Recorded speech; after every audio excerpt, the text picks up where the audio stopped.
Hey everyone!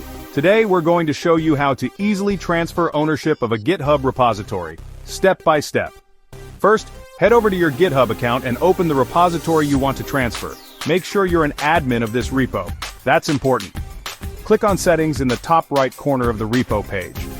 Now scroll all the way down to the danger zone. Don't worry, it's not as scary as it sounds. Click on Transfer Ownership.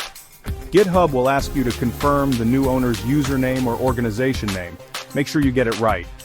Once you've typed it in, you'll need to confirm by typing the repository's name, just to be extra sure. Click that last I understand button, and boom! Ownership transferred. And that's it. You've successfully transferred your GitHub repo. If you found this video helpful, don't forget to like and subscribe for more awesome tech tips. See you next time.